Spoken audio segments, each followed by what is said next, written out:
All right, you're good to go. Okay. Welcome to Tater Talk. I am your host, Justin Ledger. I am here with Zach Hummel. No Graz today, but we do have Zach, so that's always a good thing. Zach, how are you? I'm good. How about you? Not too bad, especially because we have the season getting underway. The regular season starts next week. We're just 1 week away from regular season baseball. Spring training definitely feels like it's been dragging on, so I'm glad it's coming around. Doesn't feel like baseball season. There's about to be snow outside, so until that snow goes away, don't know if we could be fully satisfied, but I'm still pretty happy that baseball is on the way. Exactly. Yeah. I mean, I'm wearing a winter hat and like a sweatshirt right now. It doesn't feel like baseball weather, but eventually we'll get there, slow Not but surely. Doesn't feel like it all, but yeah, you're right. And we are also happy to say that we have Tuma, our Rockies correspondent, our NL West correspondent, our backyard baseball correspondent. He's taking over for Graz today as the third man. Tuma, how are you? I'm good. I'm good. I'm glad I was able to get on. I was off work today. I was told there would be snow coming, so I decided to just take the day. There's no snow. I had a fantasy baseball draft to prepare for later tonight, so that's kind of what I've been up to. Yeah, and for everyone listening, sorry about Tuma's audio. He sounds like he is in a fish tank, but you know what? We need Tuma's analysis on the show, so that's why we have him on. Tuma, what have you been up to, man? Ever since we've last had you on, you've been up to some shit. You have the podcast going on with Frank the Tank over at Barstool. You got your own blog. Tell us a little bit about what you've been up to before we get into this episode. Yeah, I think we last talked in August, I believe it was, sometimes towards the end of the season when Zach was trying to talk about Jonathan Scopes for MVP. Just wait till I have in store this year with Jonathan Scope. Though I'm assuming, like anyone, listening to this is probably younger demographic like us. They're into Barstool. I run Frank the Tank's podcast. It's called Allow Me to Be Frank, at Frank the Tank Pod on Twitter. Every week, we just go whatever sports is going. So right now it's been a lot of March Madness. Obviously football was huge for us when we were doing that, but we have some guests on each week. We do this thing called Tank Tales, which we're trying to do like 30 for 30s, but in podcast form. That's pretty cool. We had one on like the 98 home run race that it was cool to see like some of the feedback from it. Yeah, absolutely. So everyone check that out. And also your blog, I saw you're doing some MLB previews. So I'm assuming that that you're pretty prepped for this show right here, because that's exactly what we're going to be doing on this episode. Mm-hmm. Yeah, I'm such a jackass. Back in like February, I was like, oh, I'm going to do every team, all 30 teams, give myself plenty of time. And it's not going to come together. So I'm going to cut it off after a couple divisions because there's some other stuff I want to start talking about. I hear you. Once you commit to that, you don't realize how big of a task it is until you actually take it over and you're like, oh, fuck, the season's starting. I'm not going to have time for this. But hey, I respect it a lot. You've been working hard ever since we last had you on. Me and Zach were actually saying before you came on that I think we were sneakier influences right after you took off like a rocket. You started doing all this other shit. You came onto the podcast and you were like, oh, those guys have their shit together. And I'm going to really start doing stuff now. Yep. Yeah. No. Yeah. Didn't say no. That was not a no. All right. So let's get into things here. We're going to start off with our basic predictions. By that, I mean division by division, going off standings. Now, if you want it in written form from me, I did this already over at theledgesports.com. So check out those projections, I call them, for each division, for awards, for the postseason. You're going to hear the same answers from me here, but you're going to hear some different perspectives from Tuma and Zach, which I'm looking forward to hearing. So without further ado, I think we got to start over in the AL East. That's where, we're all Red Sox fans here. I think that's where we most look forward to seeing what goes down. So starting in the AL East, I'll start with you, Zach. What do you see happening in the AL East? How do you think everything is going to play out? Yeah, I think it's a clear two-team race in the AL East, and then, there's a second tier, and then there's a third tier that, lies down in Tampa Bay. But my order here is I have the Red Sox finishing 1. JD Martinez, I think he went 2 for 3 again. I think he changes their order. It's that big, fourth guy in the order bat. Yankees still not sold on their pitching. Stanton's had a slow spring. I'm willing to see how that will mesh, but I think they'll be just behind the Red Sox. In my third slot, Alex Cobb to me is a big pickup for the Orioles. I think he's probably one of the better pitchers they've picked up in free agency. Bundy and Gossman aren't terrible. I mean, that's all I can say for them. So I'll have them finishing third. Blue Jays, I think this could be a surprise team. I'm low on them, I know, compared to other people, but their pitching staff's pretty solid, especially if Sanchez comes back and is a little bit better than last year. You got Stroman as well. And then Tampa in the cellar, trust the process, tanking, that whole thing. I think that's what Tampa's doing. So we'll see how that pays off for them.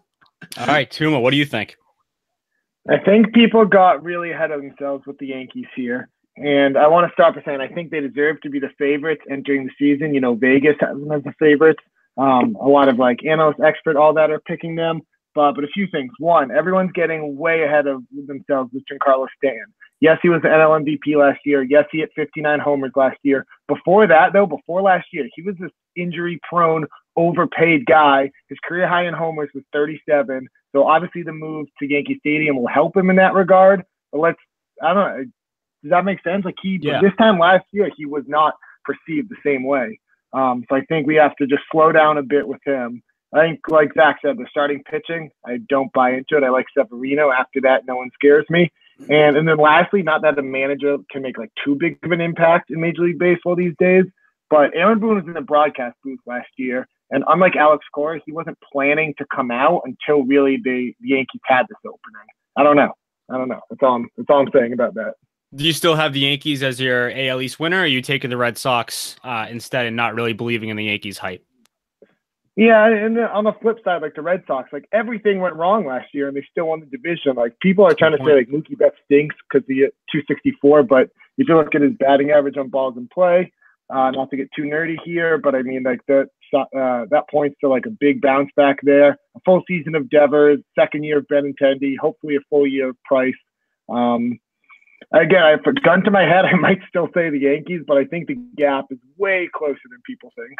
You know what? I actually completely agree with both of you. I think both of you made the exact points that I made. I put the Yankees first. I gave them the number one spot in the division.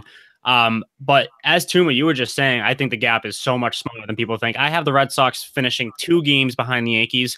I think it is going to be a fantastic race between those two teams all year long. I think it's going to be a dogfight, a lot of lead changes. I think it's going to be a lot of back and forth up there.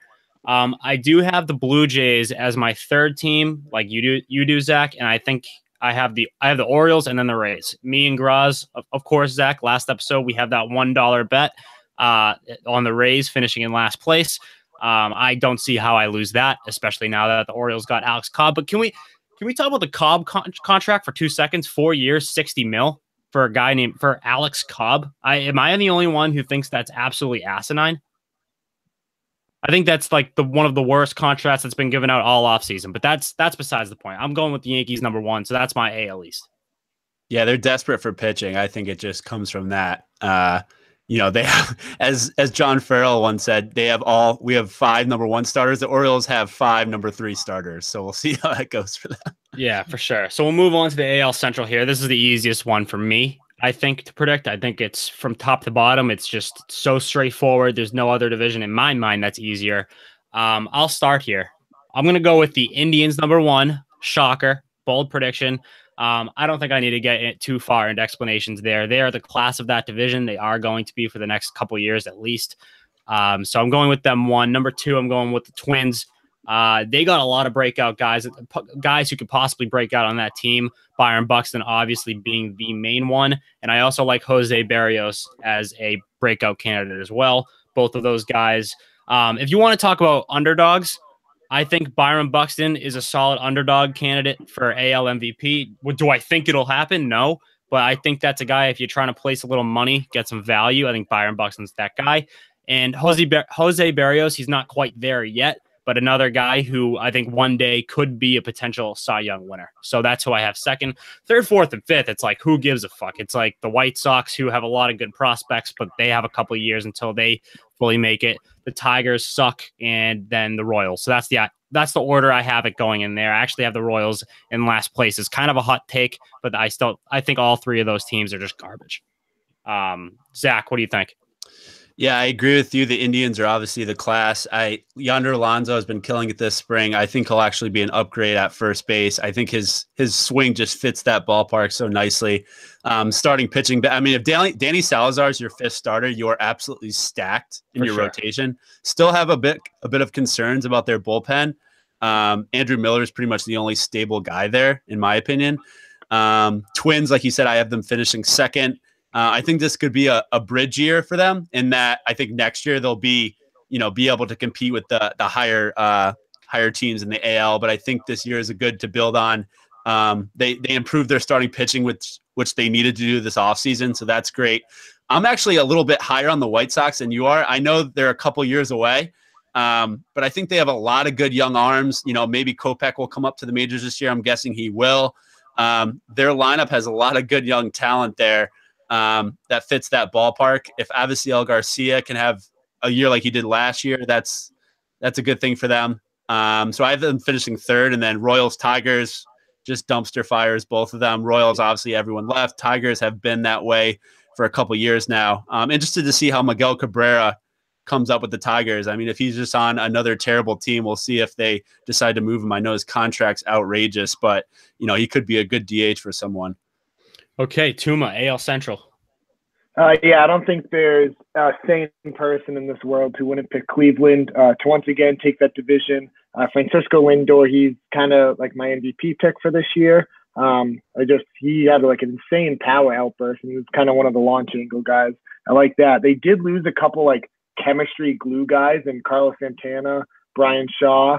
Should be interesting to see how that affects it, but I mean, you can't. Terry Francona, like as we know here in Boston, like he just knows how to build a good clubhouse culture. So got to go with the Tribe again. The other team that kind of catches my eye is, like Zach was saying, the White Sox. The White Sox are that team that if you're like a baseball fan and you kind of want to look for like the next big thing, or you kind of want to like do some prospect hunting, like the White Sox are the team to be looking at. Yoel Moncada came up last year. He struggled a bit.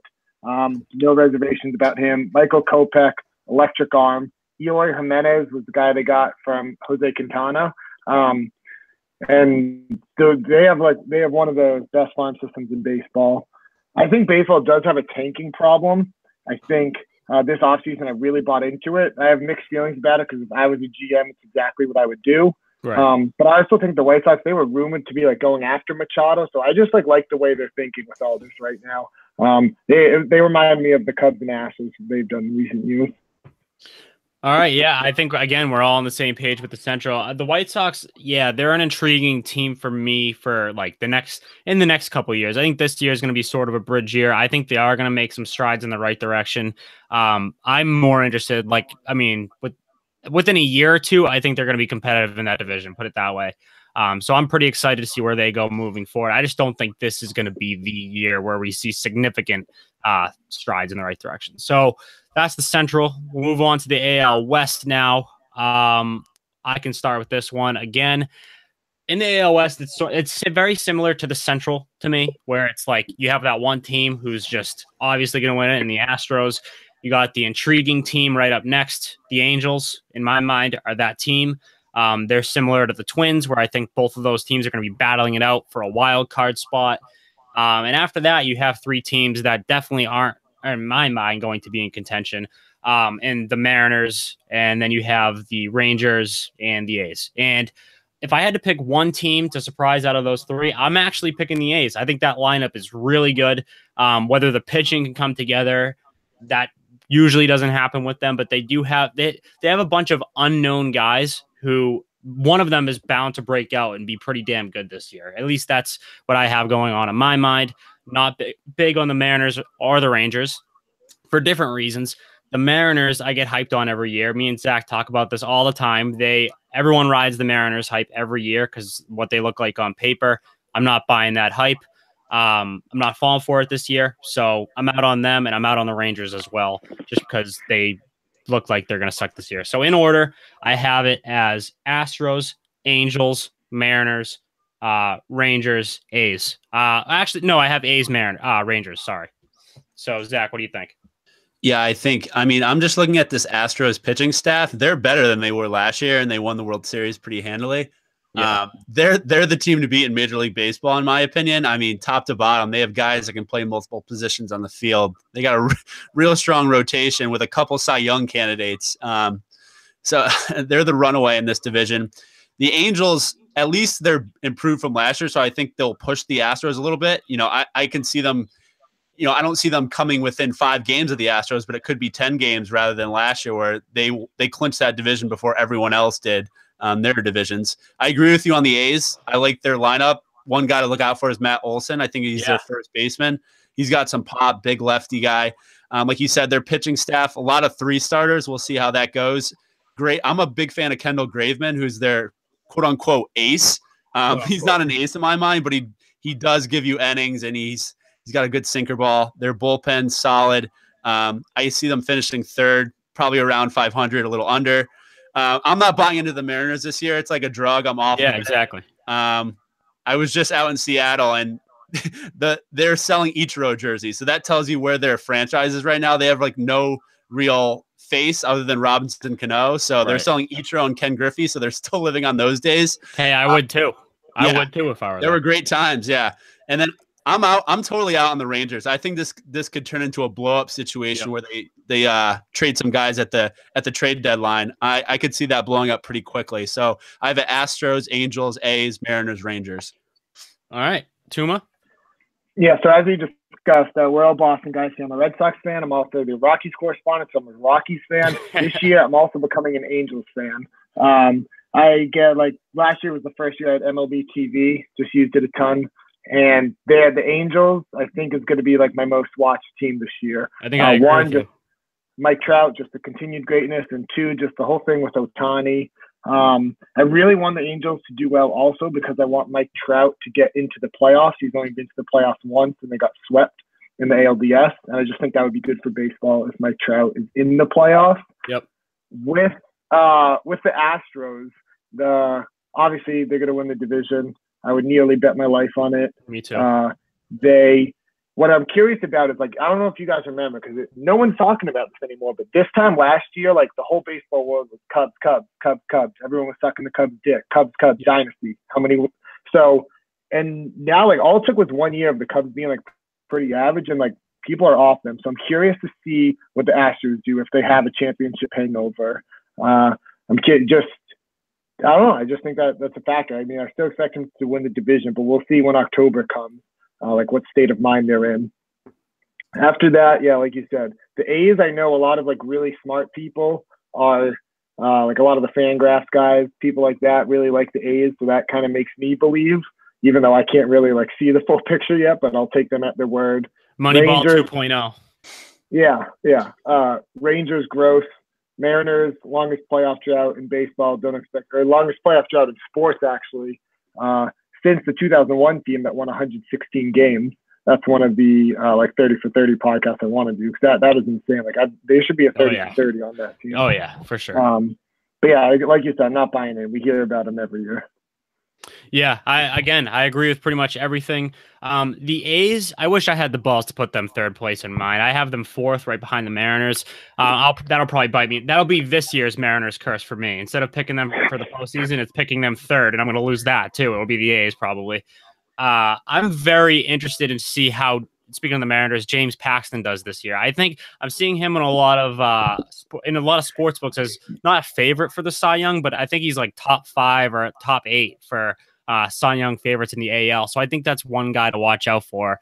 I'd love to see King Felix do what he has done in the past, but I think he's done. I think in a couple of years we're going to see the end of King Felix. So that's what I got going on there. I'm not a big fan of the Rangers either. So now that we've finished the AL wild card teams, who do you have? I got the Angels and the Twins. Yeah, for wild card in the AL, I have Yankees and Angels. Ooh, you got Yankees finishing 2nd?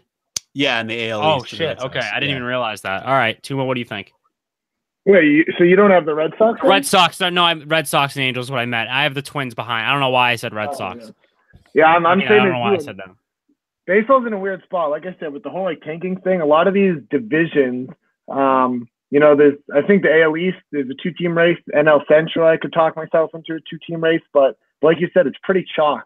as we'll go around here. I agree with you for the wild card. Red Sox, Angels. Yep. I would love, just as like a baseball fan in Boston, I think like the 1-game playoff at Fenway Park, it would be like tormenting, but it'd also be like so much fun. I'm kind of rooting for it. I agree with that. That would be an electric atmosphere. And by the way, I don't know why. I think I had the Red Sox and the Yankees winning the AL East there. I don't know why I said I didn't have an AL East team. One of the AL, either the Yankees or the Red Sox. You can bet your life on that. One of those two teams being the wild card team in the AL. Maybe it'll actually help the Red Sox rather than getting swept and bounced in the first round if they have that 1-game playoff to kind of ease themselves into it. Yeah, maybe. And I am high on the Twins. That's why they were like in my brain for some reason. I'm just high on them this year. I think they're going to be, if you want to talk about, I don't even know if you can call them a surprise this upcoming season, because I think people have their eyes on them now.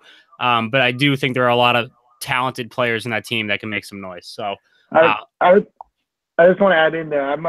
I don't know how much like gambling or whatever you guys do, but I was on Bovada today, like looking at a lot of the odds, looking at these division winners, because I want to parlay a few of them together. Like the Astros, I'm convinced they're going to win. The Nationals, I think, are going to win the NL East. And I didn't put the Indians in there because the Twins, I don't know, they just scare me a little bit with what they could do. I'm high on them as well. They had a nice little underrated offseason. So yeah, no, I think that's a good call on the Twins.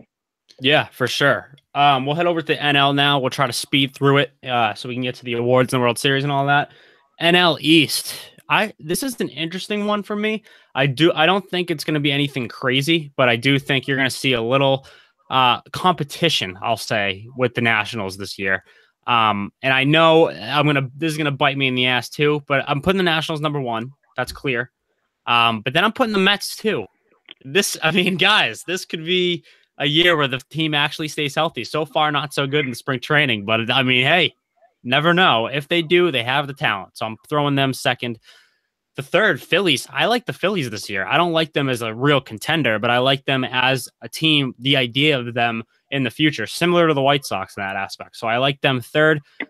They're going to be more competitive, which makes the division as a whole, it affects the division in a way that makes it more interesting. I think the Nationals could lose some games to the Phillies this year instead of dominating them every single matchup. Fourth, Braves. I like their prospects. a lot. Ronald Acuna. Who the fuck is that Aussie guy? Ozzie Abiles. I don't know. How do you say his last name? I don't even know if that's how you say it, but both of those guys are nasty. Abby, yeah, however the fuck you say it. Miami Marlins, fifth. I think they could win. I think they could break the record for most losses in a season this year. So that's the way I look at that. But the Nationals are the clear winner of this division, again, in my opinion. Zach, what do you think? Totally agree. I think the Nats run away with it. Mets, they have their 5 guys healthy. We'll see what happens with that. Not in love with their lineup. A lot of old names like Adrian Gonzalez. They're touting out these old guys. Their lineup would have been good maybe 2 or 3 years ago, but right now I think it's pretty washed up. Totally agree with you on the Phillies too. I like what they're doing, similar to the White Sox. Big Reese Hoskins guys on this podcast. I think he'll break out. JP Crawford, shortstop. Pitching's still a concern, but at least they have Arrieta. They have that guy that can win when they lose 2 or 3 in a row. So don't sleep on Aaron Nola either. That's a guy who can break out too. I think a lot of people are going to figure out who Aaron Nola is this year. Right behind Arrieta. That's a sneaky good one too. Yeah. So we'll see on that. Braves, I agree with you. Good young prospects. I don't hate their starting pitching. I think 1 through 4 or 5, they're not bad. Like a lot of them, like Tehran's up and down, but I think he's solid. Fulton Nevich has got a great arm. We'll see how that goes. And the Marlins, yeah, they have a lot of guys that will just kind of pack it in once they start losing. So I think they could go on like 10 to 15 game losing streaks, honestly. So it speaks to what Tuma was saying about tanking. I think that's what the Marlins are doing, and it's pretty clear here. So I got Nats, Mets, Phillies, Braves, Marlins. Okay, so same as me. Tuma, what do you think? The Marlins are a disgrace to Major League Baseball. They're not worth me wasting my breath on. I have such a boner for the baby Braves, I call them. Acuna, Albies, and then even Dansby Swanson I'm not giving up on yet. I mentioned I had this fantasy baseball draft tonight. It's like pretty competitive, a little important with all my friends. A lot of these guys follow me on Twitter, so I've had to rein in my Acuna treats. But after tonight, if I'm able to get him, I'm just gonna like unleash, because this guy, like, he kind of came late. He wasn't like the first overall draft pick or anything. So a lot of fans like don't even know who this guy is. Right. He's playing for the Braves.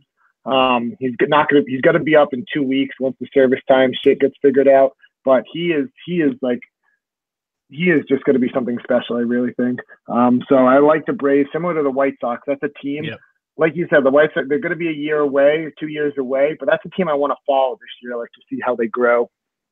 And then the Mets are the other one that jump out to me. I also have them finishing second after the Nationals.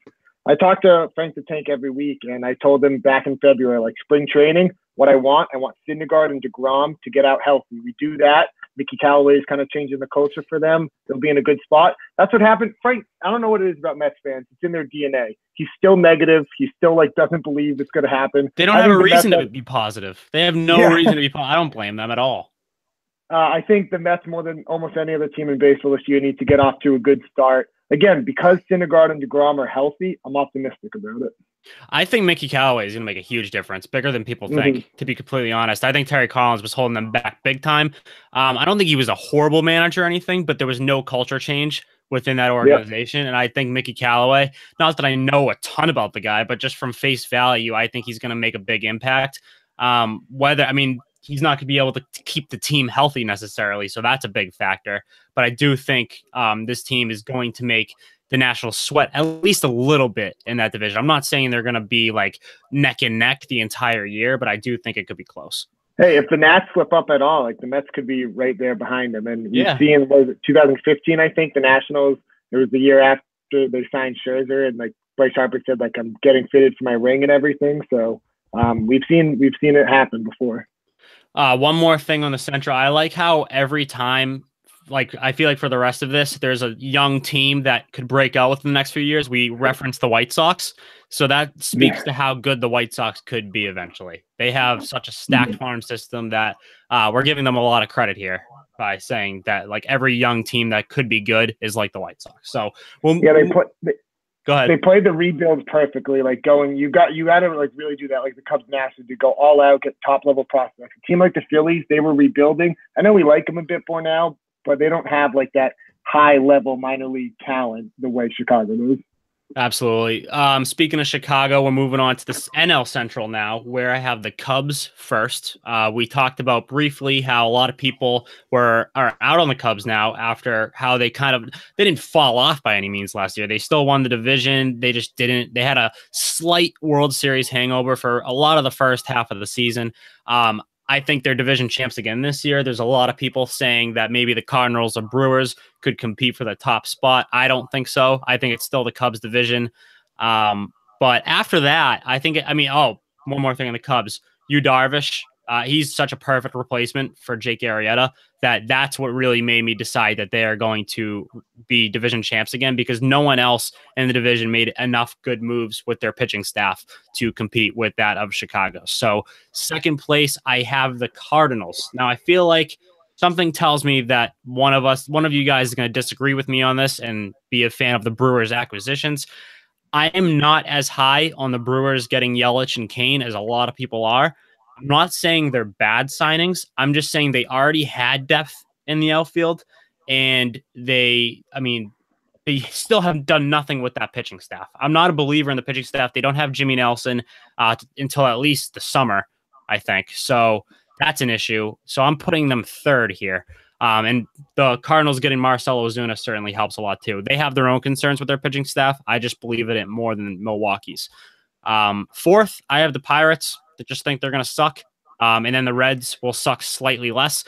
I actually think I'm putting them last year, but there is a part of me that thinks that they could turn some heads with some of the guys that they have on that roster. I'm going to mention one later on. That's a tease for all you folks out there. But one player specifically on that team I have my eye on. So Zach, take it away with what you think about the Central. Yeah, I agree with you. I think the Cubs are the class. I honestly think the Cardinals or the Brewers could usurp them here. I'm not sold on their bullpen. I think Wade Davis covered up a lot of inconsistencies with their bullpen last year because he was so lights out. But I still think they win the division. Like you said, Darvish comes in, replaces Arrieta. I think their starting pitching is improved from last year overall, top to bottom. bounce back years from a lot of players. I think Schwarber will have a big year. Cubs number 1. I have the Brewers too. Like you said, I think we disagree there. I'm on the Brew Crew, and then that Sandlot video they put out the other day put me over the top. I mean, I fell in love with that. Yeah, I think they have a good thing going there.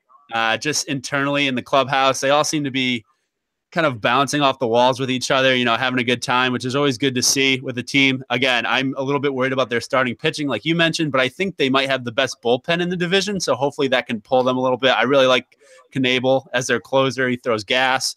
Cardinals 3rd. Not sold on their starting pitching either. I think that they have a lot of guys who are past their prime, and the end of that rotation is sort of a question mark. Their bullpen. You hate Wainwright. I hate Wainwright. You hate Wainwright. I've never met more of a Wainwright hater in my life, but continue. Yep. Hate Adam Wainwright. And if you have Luke Gregerson as your closer, you're in big trouble. That guy is terrible. I hate Luke Gregerson as well. There's a lot of guys I hate on the Cardinals. I don't know if it's just their whole St. Louis thing, but their lineup should be strong. Like you said, they got Ozuna, but I think they finished 3rd. I think Brewers and Cardinals are both really going to be in there for the wild card as well till the end. And then I have the Reds. I think last year I bit my tongue saying the Reds could maybe make the playoffs. Yeah, you did say that. You said that at the very beginning. They were hot to start off the year last year, and then you were a hot take machine last year, like under the radar hot take machine. I didn't give you as much shit as I should have, but I did tell you that they were probably going to lose 100 games last year. I think they were just short of that, so I was wrong too.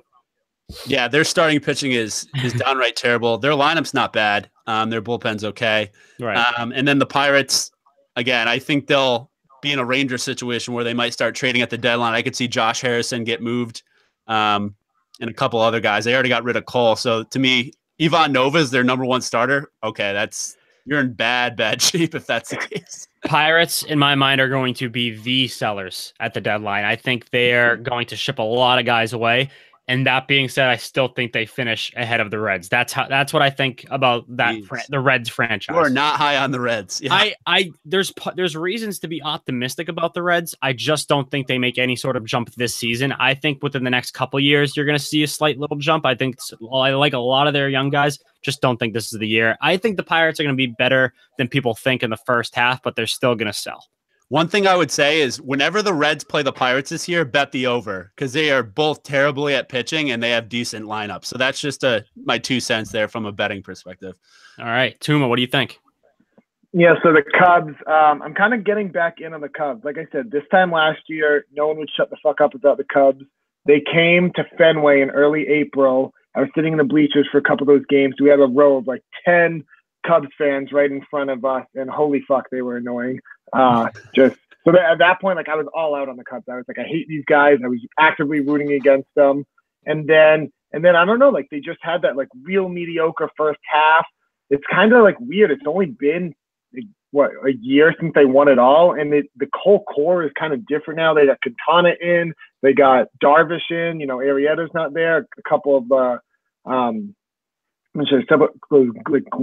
like David Ross, guys like that aren't around anymore.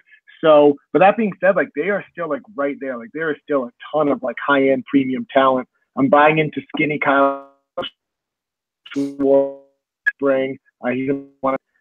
So I like the Cubs to win it all, and I think they're closer to the Dodgers and Nationals than people think. I have the Cardinals second. For me, for years, the Cardinals I used to call them like the Spurs or the Patriots in the sense where like I just believe in the infrastructure. They wouldn't win every like hacking like computers and stuff. Isn't that what they did? that infrastructure. They really haven't been the same since then. But in the sense where every year they wouldn't win it every year, just like the Spurs or Pats, but they were always in it at the end. They were always in it, and I still think they're a tick below the Cubs now, but I like them more than the Brewers. The Brewers, if they had got Arrieta, I would have really been more in on the Brewers, especially going to a divisional rival. Arrieta's the type guy, like I could see him getting fired up to pitch against the Cubs, just his personality. So that was, they just don't have the starting pitching, I don't think. The Pirates I don't have anything to say about. The Reds, Joey Votto was my MVP last year, and he's going to go down as one of the most like underrated baseball players.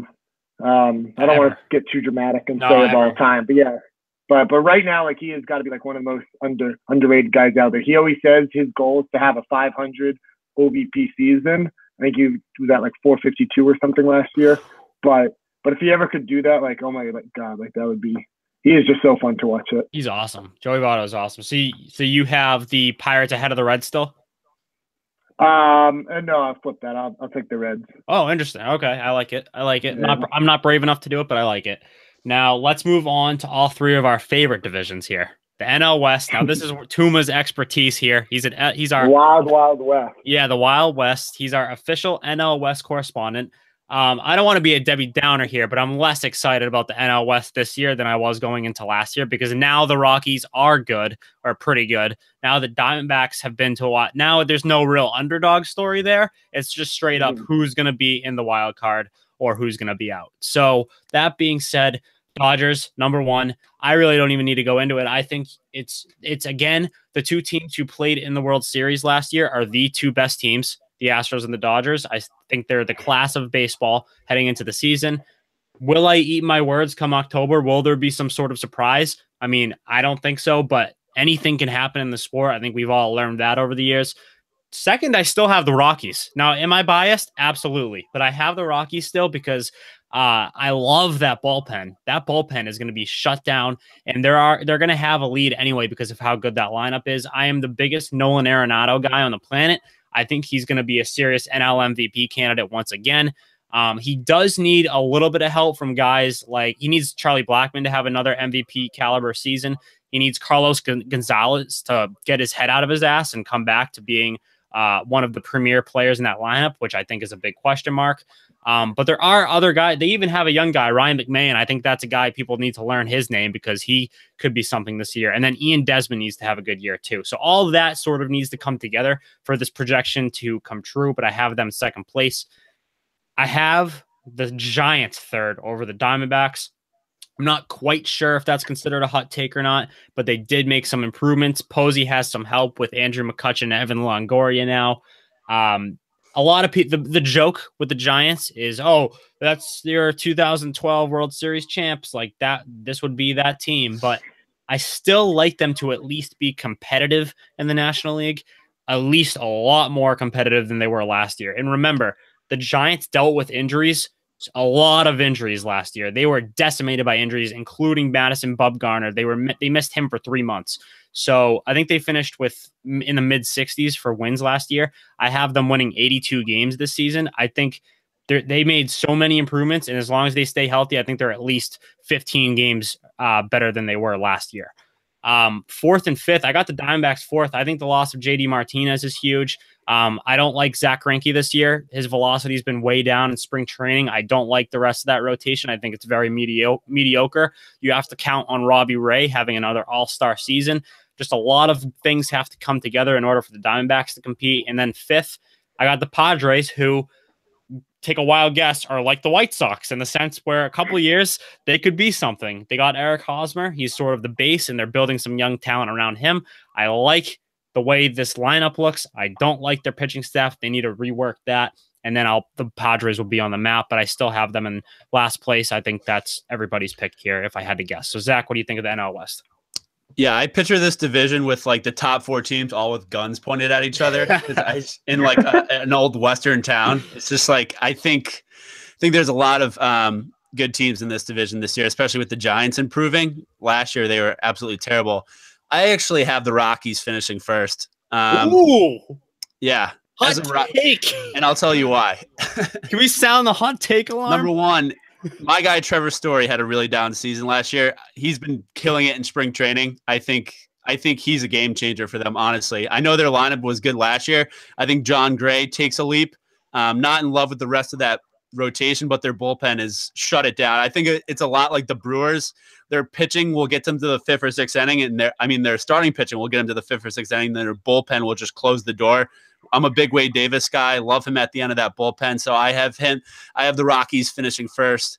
Like you mentioned, Ryan McMahon should be a good addition as well. One more thing before you move on. I didn't really mention anything about the rotation. I like the rotation a lot too. They're very underrated. I think John Gray could be an ace too. I want that clear. I didn't mention the rotation at all, so I did want to say that at least until you moved on.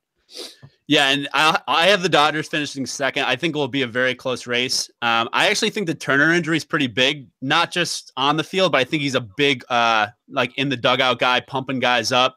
I've always thought of that as Turner. So that broken left wrist he has, I mean, there's no timetable for his return right now. And I think Pedroia had that a couple years ago, and he was out for an extended period of time. And I don't think he's ever really been the same. So I'm interested to see how Turner comes back from that injury. Obviously, Kershaw at the top. Probably everyone's Cy Young in the NL.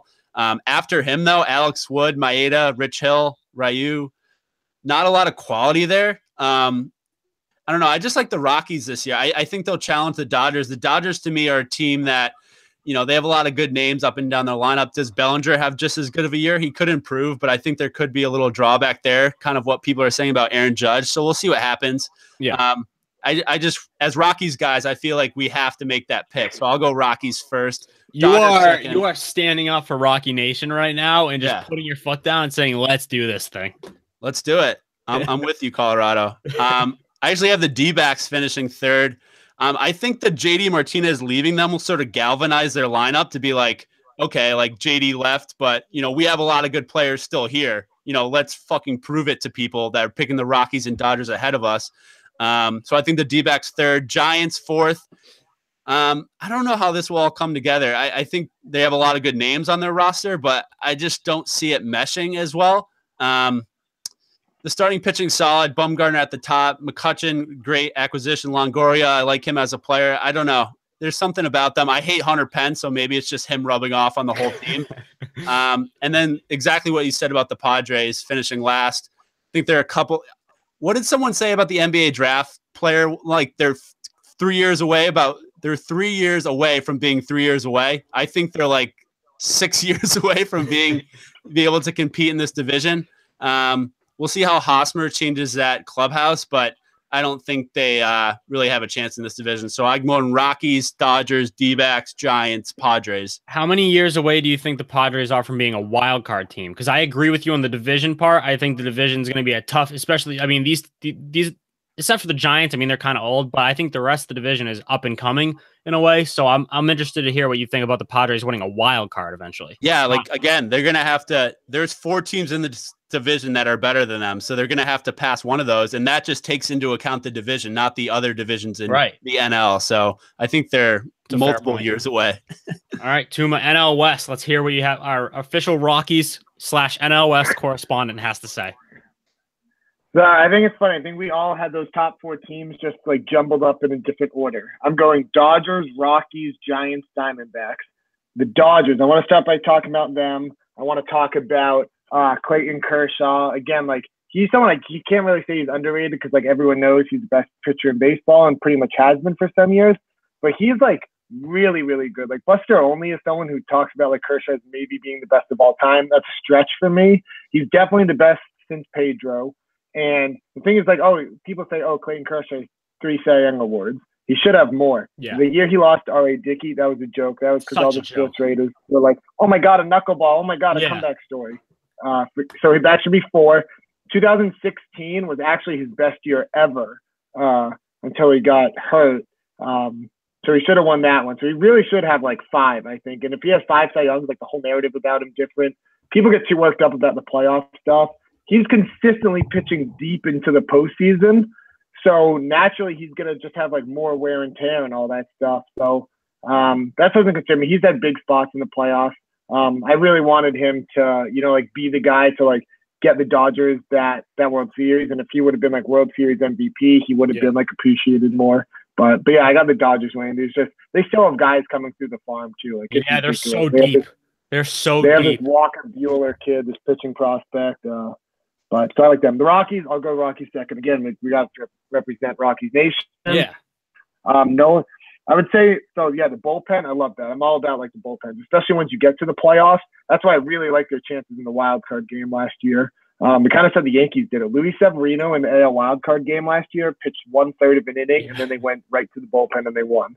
So I think that's that formula. If the Rockies can get there, I do like them, the Rockies as a playoff team. I also think it'll be tough for teams to play in cores, all that. My one concern is just that these guys are coming up. Charlie Blackmon's a free agent after this year. Nolan Arenado's a free agent after next year. I don't know. The Rockies have never been like huge spenders. Right. We'll see. I don't. It's just a slight concern that if they're around 500, is Rockies management going to pull the plug and trade Blackman? Even if the Rockies do well this year, is Blackman going to sign elsewhere? I don't know.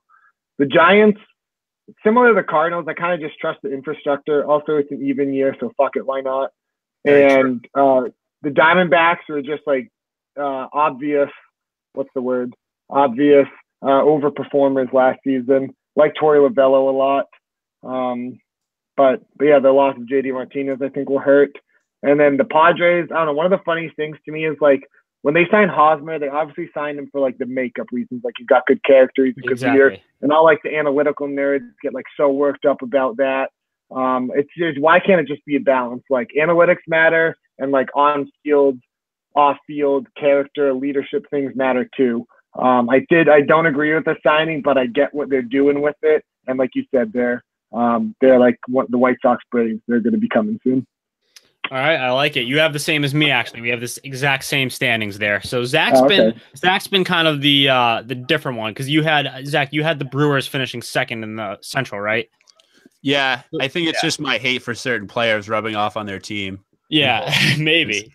So I will say, now that we've wrapped up the standings, I think this is going to be a year with not many surprises. When it comes to teams, I think we're going to see a very similar postseason field as last year. Not the exact, obviously. There's going to be something that's different, but the best teams are clearly the best teams, and the worst teams are clearly the worst teams. I don't think there's going to be a ton. We're going to talk about breakouts later, but I don't think there's going to be a ton of that this year. I think it's going to be very straightforward. Like these are the best guys. These are the worst ones. So on that note, NL wildcard teams, who do you got? I have the Rockies and the Cardinals. I have Dodgers, Brewers. Like the Dodgers going to fight in the wild card game. I have Rockies, Mets. I got to support my guy Frank. I'm rooting for the Mets this year. All right. So I like it. And now we'll move on to awards. These are my favorite to predict because there's so many candidates, and it's just like if you get it right at the end of the year, you're like, I told you so. So I'm looking forward to being able to do that, or just like last year, not get any right. So we'll see how that goes. I'll start here. AL MVP. It's just Mike Trout. Do we really have to talk about it? If you don't pick Mike Trout for this, in my opinion, you're trying way too hard to find kind of like a dark horse. Mike Trout's the best player in baseball. He's going to be the best of all time. Let's just pick Mike Trout. If he stays healthy, it's the clear pick. But does anyone disagree with that? Is it Mike Trout all around? Yeah. No, Mike Trout's the chalk. I look like if we can't say Mike Trout, I do like Lindor. Okay. Again, like we think Cleveland could be one of the best teams. And then you look at the other teams, like the Astros, Altuve, Correa, Springer, they could all take votes away from each other. Stanton and Judge could take votes away from each other to compete with Lindor. That's why I like him. Do either of you have sort of a dark horse candidate? Because like I mentioned earlier, mine is Byron Buxton. He's my dark horse AL MVP candidate if I had to pick one. Is Jonathan Scope in there at all? Yeah. Oh yeah, he's a dark horse. That's a good dark horse. Jonathan Scope. Let's go. Okay. Tuma, you got a dark horse candidate for that, or do you think it's pretty much... I'm a Buxton fan as well. I really like him a lot. Okay. That would, if he got even into the MVP conversation this year, like man, that would be awesome. It would be. It'd be just good for baseball, because I remember I told Zach this before. I think it was like it was right when Buxton was really, his name was starting to get a little bit popular. It was probably like 2014, 2015. And I said, I tweeted this out. I'm going to retweet it at some point just for shits and gigs. But I said like Trout greater than Buxton, greater than Harper. I said Buxton would have a better career than Bryce Harper. There's still a chance. There's a sliver of a chance he bursts out of the gate this year and can have that type of career. I'm probably wrong, but I'm still going to hold on to that sliver of a chance. So NL MVP, this is where I see things getting very interesting. Once again, there's so many serious candidates for this. I went not outside the box because he's won an MVP award, but still, I don't think he's on a lot of people's minds this going into the season. Chris Bryant is my NL MVP this year. I think the Cubs bounce back. He becomes, I think his 2017 might have been maybe even, but you can make an argument, maybe a little bit better than 2016. If you look at the numbers, it's not that far off to his MVP season, yet he finished 7th and the MVP voting last year. So that just goes to show how many candidates there were. I think there will be maybe less of that this season, and Chris Bryant will be noticed for the great player he is. So Chris Bryant's got my vote. Who do you guys, Zach? I have the Rockies winning the NL West, so for them to do that, Nolan Arenado has to be outrageously good. So I'll pick him to win the NL MVP. Okay, Tuma. One of my things is Bryce Harper is my favorite player in baseball. Maybe my favorite player all time. I found when I was 15, 16 when that Sports Illustrated came out when he was on the cover. I read the story, fell in love with him, been following him closely ever since. 2015, he won the MVP. Everyone knows that. People don't realize how good he was that year. By OPS plus, it was the best offensive season anyone has had since Barry Bonds. Better offensively than even Mike Trout has ever done. Mike Trout's obviously the more complete player, but in 2015, Bryce Harper had the best offensive season since Barry Bonds. And that was before they juiced the ball. So he was the NL MVP favorite last year before he went down with that freak injury. People forget that. And I'm gonna pick. I think the Nationals are gonna roll to the NL East, so I'm gonna pick Bryce Harper again. Okay, I like it. All different picks. American League Cy Young. I went a tiny bit outside the box with this one. You can make the argument whether it's outside the box or not, but I got Justin Verlander. I still think this guy's at the top of his game. He's revitalized after leaving the Tigers. I think he is going to have an awesome year with the Astros this season. He's finally on a winning team. I know he was on a winning team back in Detroit years back, but he's on a team that can actually compete for a World Series again. And I think we're going to see peak Verlander this season. And we know, Verlander should have won that Cy Young over Rick Porcello. Do we all agree on that? Justin Verlander should have won that award. So I'm picking him to actually get the job done this year. Yeah, I have Chris Sale from the Red Sox. I think he had a good year last year. Kluber just was outrageously good, so obviously he won it. But I think this is Sale's year. I think he really wants to put a stamp on and get this playoff schneid the Red Sox have been on over with. I think Price being back and himself, which it seems like he is, will be good for Sale as well. And I think he wins the Cy Young this year. All right. Gun to my head, yeah, I would go Chris Sale. He's just the safest bet. If I'm trying to pick someone that's not him or Kluber, I'm going to go Luis Severino, actually. He finished third in the Cy Young voting last year. The advanced stats backed up everything he was doing. He passes the eye test, the guy's got electric stuff. I always try to get someone when they're on the way up. Not to say anything bad about Verlander, he's a future Hall of Famer to me now. But I just like those guys still coming up. For what it's worth, I was on Bovada today again, looking at all these odds and everything, and Carlos Carrasco had the third best odds for AL Cy Young, which I thought was interesting. But yeah, Severino is going to be my guy there. Since I mentioned dark horse for AL, might as well do it for these now. NL MVP, my dark horse that I forgot to mention is Rhys Hoskins.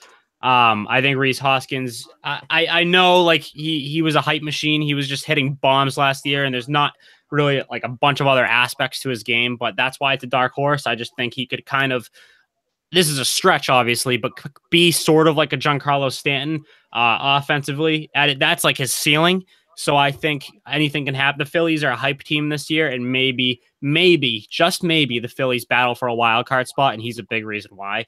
And my dark horse for AL Cy Young is Jose Barrios from the Twins. Again, it's a dark horse, just a guy you just throw out there to maybe he could do it. I actually love the whole dark horse thing. My friends and I, what we do every year, we do all these. We do the awards, the divisions, stat leaders, home run leaders. We put $5 on it, but then we also each pick a reckless player, and that one is $20. And the year Porcello won Cy Young, he was a reckless pick, so my buddy made up. Oh, that's awesome. That is awesome. And the reason I put these on here, dark horses, is because anyone can be Mike Trout, AL MVP. That's not that's not a fun podcast to listen to. So I like hearing kind of the under the radar guys that can actually make a run for the award. Not saying they'll win it, but I want that clear, because Jose Barrios and Byron Buxton, it's probably not going to happen, but it could happen. NL Cy Young, I got Clayton Kershaw. I'm very interested what you guys think, if you guys have anything different. I have Steven Strasburg. I think he was great. He was great at the end of last season. He's been great in spring training. I know that doesn't mean a lot. And I think I don't know if you consider him a dark horse. He's plus 1,500. I mean, that's not a dark horse. No, I think he was in the running last year. So yeah, if he played a full season, I think he would have won it last year if he kept on the pace he was at. So I'm going to go Steven Strasburg. All right. Tuma, what do you got? You got to leave after this. So what do you got on NL Cy Young? I love the Strasburg pick. He was a little overrated heading into last year, and now he's probably like underrated. He had an insane second half last year. I don't have the stats in front of me, but I do know he hasn't given up a home run since August 19th. And in this, like, again, like the ball is juice, so like homers are being hit all the time. Like that's pretty insane. My pick, again, like if I had gun to my head, like I'd go Kershaw. He's just the best bet. But if I want to pick someone else, like you said, make podcast fun again. So I'm going to go Noah Syndergaard. I'm going to go with the Mets guys. I think like last year it was kind of like a fluke injury. Before he got hurt, Syndergaard had a 30-0 strikeout to walk ratio. That is just insane. He's been around for a while, but he's actually younger than people think. I'll have to double check. He's either 24 or 25. I think he's 25 but now. But that's just younger than people would realize. Again, like if it wasn't for this like fluke injury and had he stayed healthy last year, the whole conversation around him would be entirely different, I think. Agreed. My dark horse for NL Cy Young, someone I mentioned earlier, is Aaron Nola. He's just someone who is going to get on people's radar this season. I will say this. I'm going to give myself a little tap on the back. Dallas Keuchel's Cy Young season. Did anyone really expect him to get the Cy Young? No one really knew his name. I think Aaron Nola could be similar to Dallas Keuchel in the sense that he could make a run for the award this year in a similar type of way. They're similar types of pitchers too. So in a similar type of way that Dallas Keuchel did. And not to brag, but I picked Dallas Keuchel as my dark horse that season. So hopefully the luck continues with Aaron Nola this year. Tuma, you have to run, but thank you so much for coming on the show. What do you want to plug before you head out of here? You want to plug your stuff again so people can follow you? Yeah, sure. Yeah. Thanks for having me. This was fun. I love like just talking, like previews and like awards and like all that stuff. I'm on Twitter at Too Much Tuma. I got a little Pablo Sanchez Twitter pick. Backyard baseball is still the best computer game that's ever been invented. It was actually funny. Like last September, it was like the 20th anniversary or something. So there was like some back like the Ringer had this whole big piece on it. So that was fun. But I host Frank the Tank's podcast. Allow me to be Frank at Frank the Tank Pod. They're on iTunes. We're on SoundCloud. Frank just like needs a bigger voice. He deserves to be a full-time employee at Barstool. We're just trying to help him get there. All right, I love it. Now, I'm not letting you leave without saying your World Series pick. Pick your matchup and your pick. Go. Matchup and pick, World Series. First thing that comes to my mind, Jesus. Gun to head.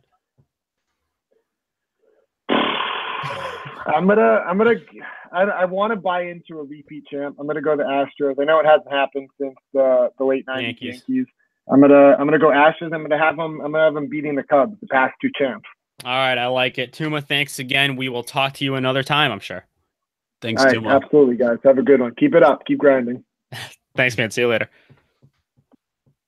All right, so that was Tuma, our guy Tuma. You can follow him again at Too Much Tuma.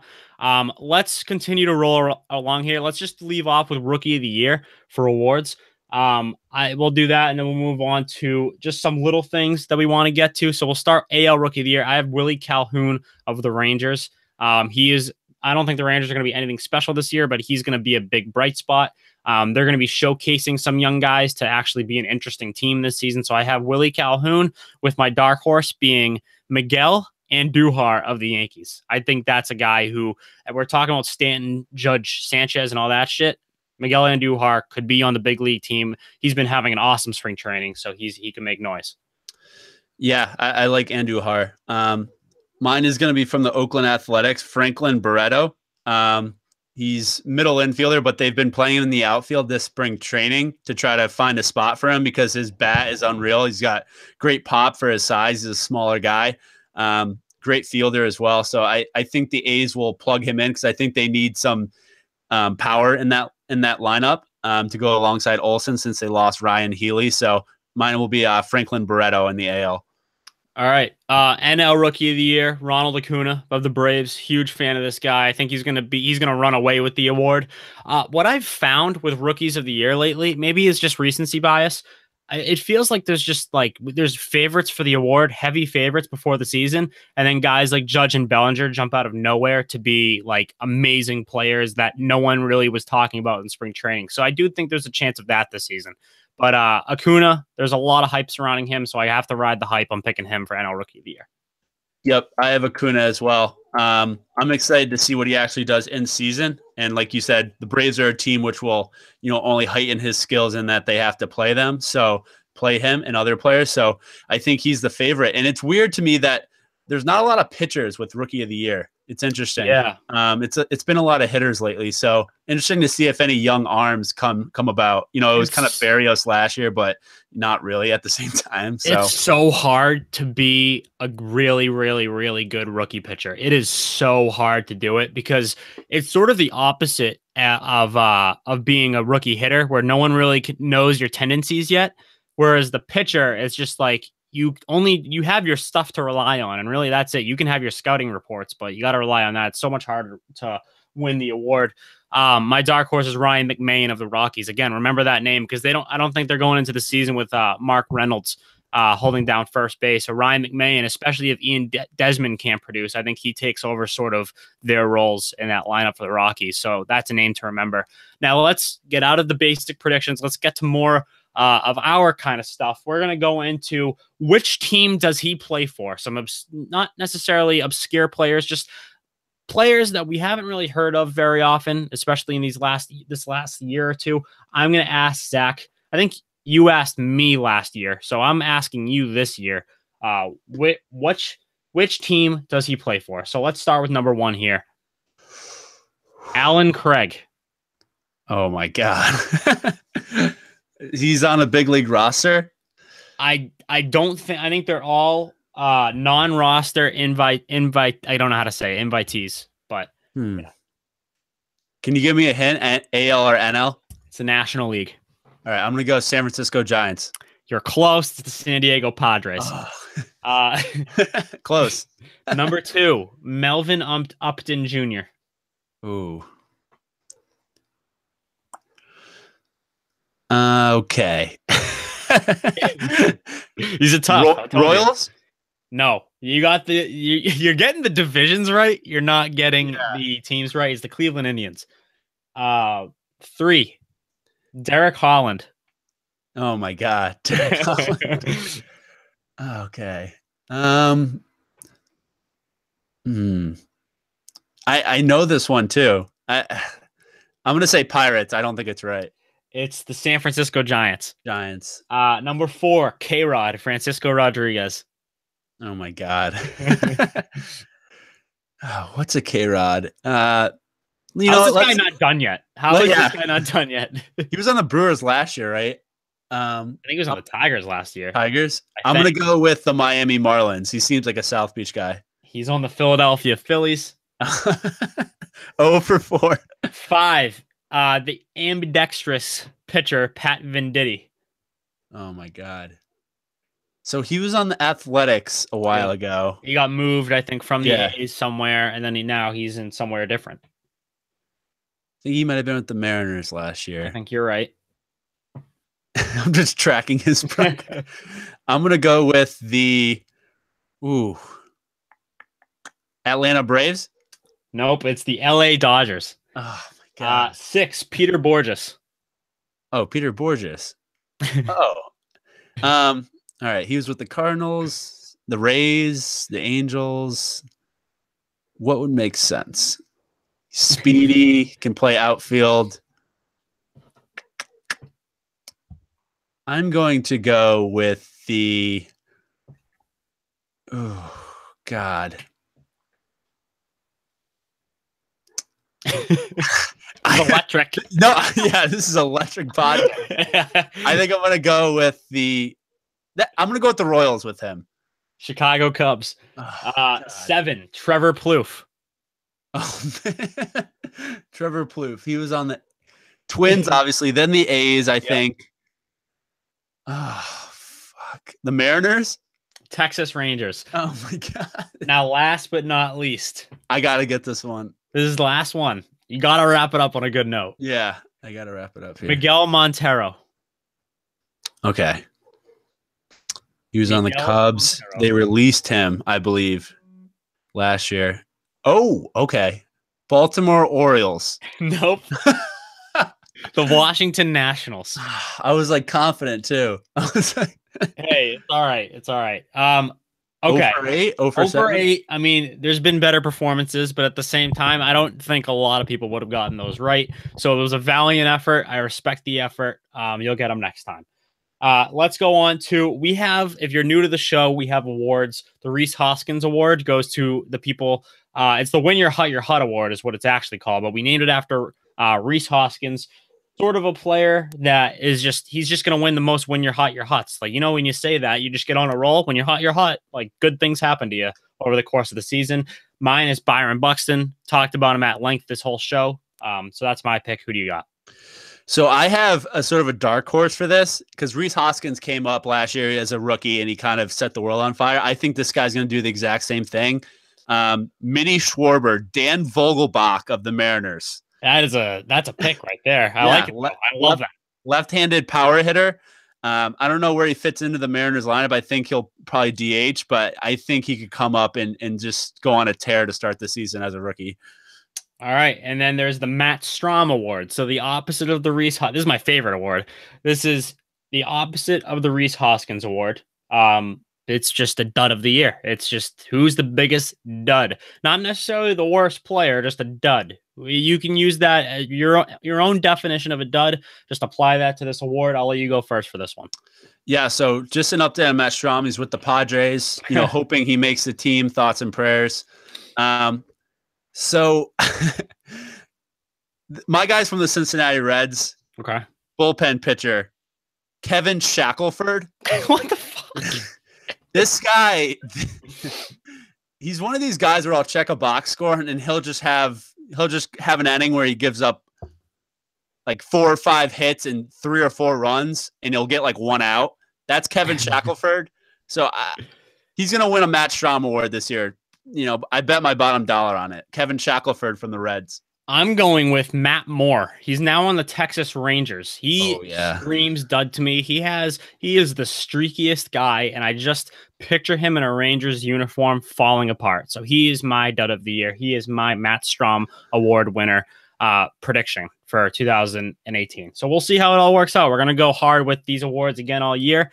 The way I think we should do this award, Zach, is whoever wins the most awards over the course of the season gets the award at the end of the year. I think that's the simple way to do it. So we'll go with that. Yeah, we'll tag the player on Twitter and we'll present them with the award. Absolutely. Yeah, hopefully we can get a Graz Photoshop if he's not dead. I don't know where he is. So that's scary. Let's run through these and then we'll wrap up. First, let's start with just storylines that we're looking forward to in 2018. Mine is the Red Sox-Yankees rivalry potentially heating up. A little bit of bias there as a Red Sox fan, but I think them at the top of the division is good for baseball. I think there's going to be some heated exchanges this year between the two teams, which and now that they have new managers, I think there's the fact that there's new blood in there. I think both of those guys want to make noise as managers right away. I know they like each other, Cora and Boone do, because they've worked together at ESPN, but I do think they know how cool the rivalry is from being in the media that they're going to try to heat things up. So that's the storyline I am most looking forward to. Yeah, I think that's the top one, at least from our point of view as Red Sox fans. To me, it's can the Astros repeat? Like, I think you or Tuma said the stat, no one's done it since the Yankees, in the late 90s, early 2000s. So I think they have the best chance to do it out of the teams that have won the World Series lately. So can the Astros repeat? To me, it's theirs to lose. I'm curious to see if a contender can step up and really challenge them. All right. And now we have teams that will outperform expectations and then teams that won't live up to their lofty expectations. For outperforming, I got the Oakland A's. I think a lot of people are sleeping on them because they don't know anybody on that pitching staff. I barely know anybody on that pitching staff. But if you do a little bit of research, there's guys within that pitching staff who could make an impact this season, and we can know their names by the end of the year. So I'm believing in that, and I'm also believing in that lineup. I think that lineup is very talented. They're doing Moneyball again this year, so I'm not saying they're going to be winning the division anytime soon. I just think they're going to be competitive. Yeah, that's a good one. I picked this team to finish fourth in the AL East, but I think if everything goes right, they could make a run at a wild card. I think the Toronto Blue Jays, I wouldn't be surprised if they outperform what I slated them to as a fourth place AL East team. I think they have everything in place. I like that they added Grichuk. They're starting pitching solid, so I'll go Toronto Blue Jays. And then for disappoint, I have the Milwaukee Brewers. I just don't think that pitching staff is going to be able to hold their end of the bargain. I think the lineup could be really good. I just think when you have pitching like that, it reminds me of the Orioles. I think they're going to have to depend a lot on that bullpen and that lineup to get them to win games. And I like Yelich. I like Kane. I just don't think they put them over the top. I could honestly picture them getting to the trade deadline and being like, we have to move a couple of our star outfielders for pitching. We have to do it if we're going to contend. So that's something that I would expect to happen. Who do you have as your disappointment? Yeah, history would tell you that the Brewers are probably going to choke, but we'll see. I think the Giants, I think I'm lower on the Giants than you guys, but I think people are high on the Giants overall. So I think they'll underperform. Like I said, there's just a weird feeling about it. I think it's a weird mishmash of players. Are they rebuilding through young players? They traded some to get Longoria and McCutchen. So we'll see how that works out. I just think they went all in, and I'm not sure they have the talent to go all in right now and win that division or even come in second. So we'll see what happens with the Giants. I think it could get pretty ugly. And I think, like you said, they could end up trading some of these guys at the deadline again. Yeah, all good points. A lot of it just comes down to their health, whether Longoria and McCutchen can go through a whole season without breaking their backs with how old they are. It's just there's a lot that rides on. There's a lot of variables with the Giants this year. Don't really know what to expect. And then your boldest prediction for the season. I'll let you go first for this one. Boldest prediction. I think that the Dodgers don't win the NL West and they play in a wild card game. I think, as Tuma, his reaction was flabbergasted. So I think the Dodgers will be in the wild card game this year as my bold prediction. Yeah, I was going to say, if you pick any other prediction than that, then you're just incorrect, because that was by far, that's the boldest prediction I've heard in general going into the season, but I respect the hell out of it. I love a good bold prediction. Mine is simply Tim Tebow plays in an MLB game and gets a hit. Wow. That is my prediction. I think we're on full Tebow watch this year. A GM does not come out of nowhere and say Tebow will be on the big league club if he's not serious. I think they have serious merchandise stuff, especially if the Mets season goes downhill with injuries. I think they got stuff that they're all talking upstairs in the front office. They're all saying, hey, we need this guy on the big league team. If all falls apart, which there's a very good chance with the Mets that happens. So Tim Tebow plays in a Major League Baseball game and gets a hit. That's probably the bold part right there. Gets a hit. Both of those predictions that we just made are very bold. So I hope people are satisfied with those picks. Let's wrap it up here. World Series picks. Who do you got? What's your matchup and the pick? Yep. Deep breath like Tuma did. I have the Astros from the AL. I just don't see any way that they don't make it unless a bunch of injuries happen. And from the NL, this one's tough to me because I'm not as high in the Dodgers as everyone else. I did have the Rockies winning the division, but they're not playoff proven. I'm going to go with the Cubs. Okay. In the World Series, I think they make a deal at the deadline to get another starting pitcher and some bullpen help to really round out their playoff push. In the World Series, I have Astros over Cubs in 6 games. So I think the Astros repeat in my mind. Did Tuma say the Cubs were going to win or the Astros? Because you both have Astros Cubs. I forget who he's had it as his winner. I think he had Astros, though. I think he had Astros, too. So yeah. I have Astros as well. Not as hard of a pick for me to make because I'm not on the spot. I already wrote my answers down. So I have Astros over the Nationals in 5 games. I have the Nationals finally breaking through and making it to the World Series, only to lose in 5 games to the Astros. So all 3 of us have the Astros, which is speaks to how good they are and how high expectations are for the Astros this year. Yeah, it's almost like it's in a weird time frame where like Red Sox and Yankees, yeah, we have our own rivalry internally in the AL East, but like legitimately can either of those teams beat the Astros in a 7-game series? Yeah. I mean, the Yankees, if it lives up to the hype, which is going to be very hard to do, I think it's possible. It's just there's so many question marks with that pitching. A lot needs to go right, where if you look at the Astros just on paper, it's like what could go wrong? So that's the way I look at those 2 teams. It's going to be hard to beat that for sure. that Nats Astros World Series would be maybe the best pitching matchup in World Series history. You go 1 through 3 with each of those teams, that's big time stuff. And if Bryce Harper can stay healthy, it'd just be so cool to see him on that stage. And I just have the whole thing played out in my mind. It would just be an awesome World Series if everybody's healthy. So yeah, that's the show. I think we're about to, once the season starts, get back on our weekly schedule. Don't want to commit to a specific day yet that the episodes come out. I think we need to play that by ear. But I think once the season begins, we'll at least be able to crank these out weekly. We can at least promise you guys that. So thanks for tuning in. Thanks for Too Much Tuma at Too Much Tuma for coming on. And Zach, got anything else? No, I think that's it. Excited for the season to start. You know, it's snowing outside my window, so it doesn't seem close, but I know it's next Thursday, I think, is opening day. So very exciting stuff, Zach. So on that note, we will see you guys later. Peace.